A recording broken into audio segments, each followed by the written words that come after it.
The contract was already printed when I walked into my father's study. 20 pages, single-spaced, with tabs marking where I should sign. Not a marriage certificate. That would come later.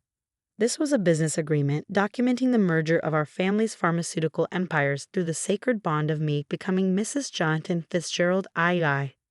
Sit, my father commanded, not looking up from his laptop.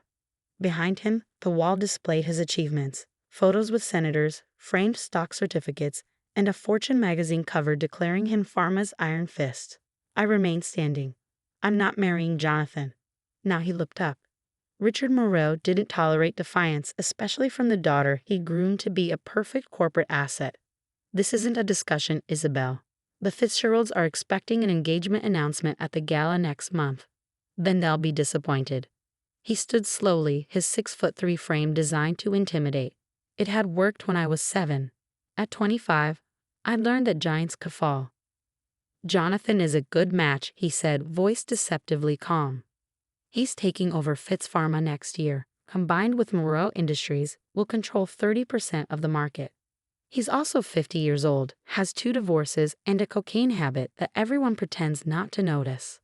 Rumors. Dad dismissed. His father assures May. His father spent $2 million making his last DUI disappear. I have the receipts. Dad's face darkened. You've been investigating the Fitzgeralds? Due diligence. Something you taught me. I pulled out my phone, showed him the folder I'd compiled.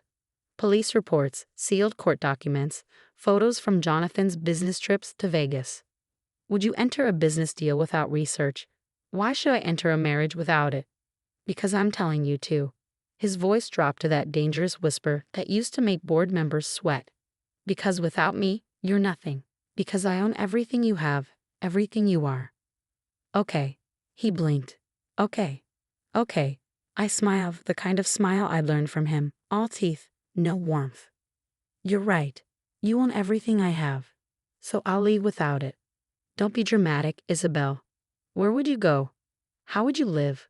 Your trust fund doesn't activate until you're 30, or when you marry with my approval. Then I guess I'll figure it out. I turned to leave. I'll pack light. Wouldn't want to take anything you paid for. You walk out that door, you're dead to us.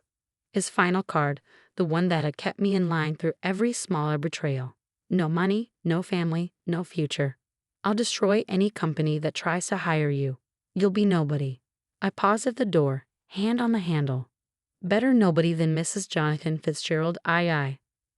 Marry him, or woe you are dead to US. The facade finally cracked, his roar echoing through the house. I looked back one last time. Okay. Then I walked out.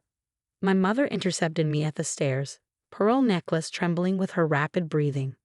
Darling, don't be rash. Your father just wants what's best. Does he? Or does he want what's best for his stock portfolio? The two aren't mutually exclusive. She touched my arm, her French manicure perfect as always. Jonathan could give you a good life, security, status, and a prescription drug addiction by 40, just like his last 2 wives. Her grip tightened. You're being selfish. This merger could save thousands of jobs. By creating a monopoly that drives up drug prices, how noble. You ungrateful. She caught herself, smoothed her expression. Think about your future children. They'd want for nothing, except a father who'd be present and sober. I shrugged off her hand. I need to pack. My room looked like a museum exhibit. Rich girl circa 2024. Designer clothes, luxury handbags, jewelry that cost more than most people's cars. None of it mine, really. All of it purchased with the understanding that I was an investment. A beautifully dressed merger waiting to happen. I packed 2 suitcases, jeans, t-shirts, the laptop I'd bought with internship money. My degrees, Harvard undergrad, Wharton MBA, stayed on the wall. Let him stare at them and remember that he educated me too well to accept being sold. The house staff avoided eye contact as I dragged my bags downstairs. They knew better than to help someone my father had marked for exile. Only Marina, who'd been my nanny and was now head housekeeper, dared to slip me an envelope. For emergencies, she whispered, tears in her eyes. I hugged her quickly. Take care of yourself. You too, little one. My car keys were already gone from the hook. Dad worked fast. But I planned for this moment since the day he'd first mentioned the Fitzgerald opportunity. My actual escape kit was in a locker at the train station. Cash, a burner phone, and a job offer he didn't know about. I called an Uber, watching my childhood home shrink in the rear window. 25 years of preparation to be the perfect merger. 25 years of being shaped, molded, refined into a corporate asset. Time to find out who Isabel Moro was when she wasn't for sale. The train to Chicago took 12 hours. I spent them reviewing my plans, confirming arrangements, and fielding increasingly frantic texts on my regular phone before finally turning it off.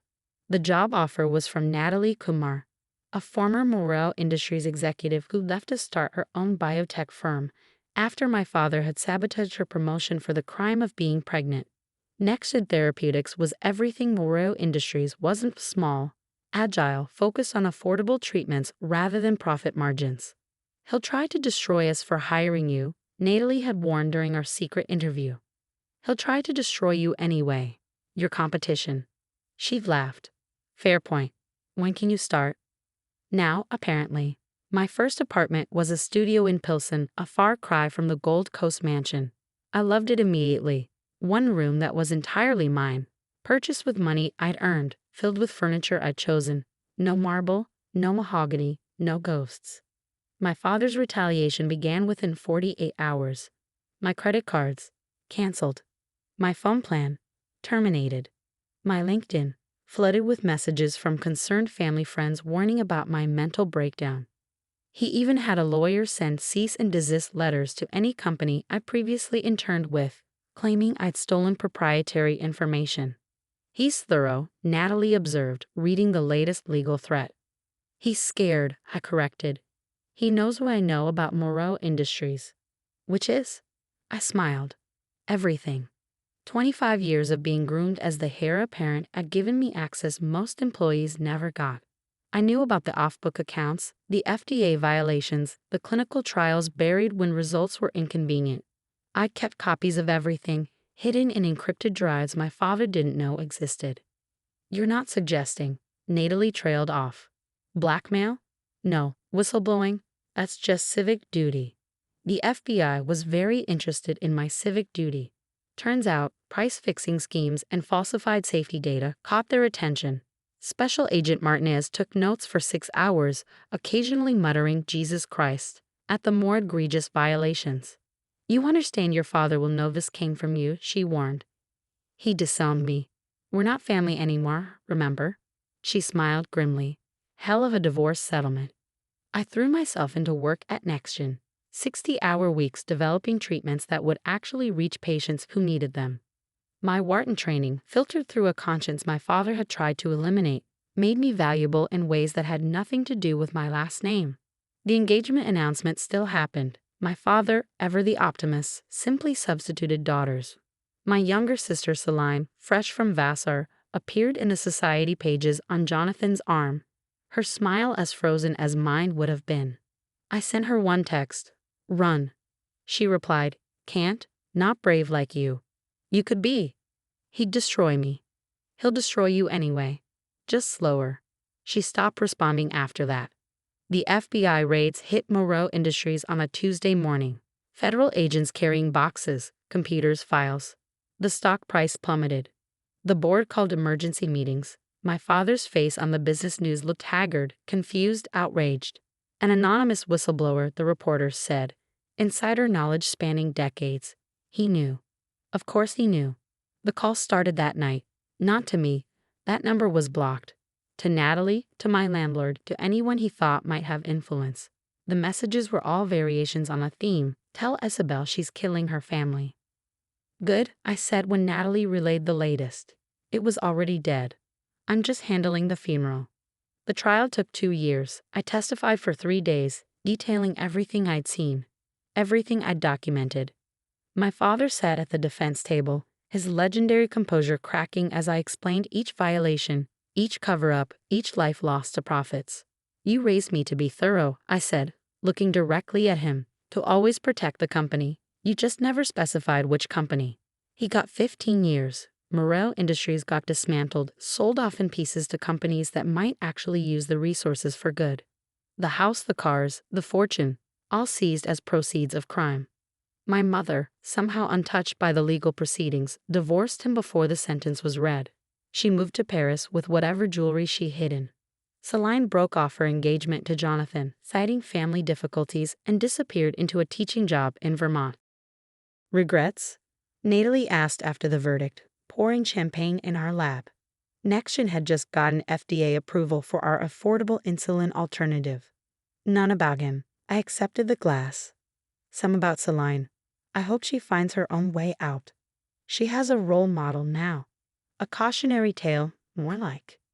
Same thing sometimes. The letter came 5 years later. Not from him. Federal prisoners had limited correspondence privileges, and I wasn't on his approved list. From Marina, my old nanny. He asks about you. Not directly, but I can tell. He keeps your Harvard diploma in his cell. Says it reminds him of better times. I thought you should know. I read it twice, then fed it to my shredder. Richard Moro had taught me many things. How to read a balance sheet, how to identify weakness, how to destroy competition. But the most valuable lesson was one he'd never intended. How to walk away from people who saw you as property. My phone buzzed. A text from an unknown number, forwarded through several security filters. I'm in Boston. Can we talk? Celine. I smiled, typing back. Coffee tomorrow. You're buying. Some bridges, once burned, cleared the way for better views. And some family, once chosen instead of assigned, was worth keeping. Jonathan Fitzgerald III married his third wife last year. She's 23, a pharmaceutical heiress from Atlanta. The prenup, I heard, is ironclad. Her father probably thinks he's won. He has no idea what she'll do next. But I do, because Richard Moro raised daughters to be assets, forgetting that assets appreciate in value. And sometimes, if you're very unlucky, they liquidate everything. I kept one thing from my old life, a photo of my Harvard graduation. Not for nostalgia, but for perspective. In it, my father stands beside me, proud and possessive, unaware that he's posing with the instrument of his own destruction. Marry him, or you're dead to us. He'd screamed. Okay, I'd said. He should have been more specific about who would end up dead.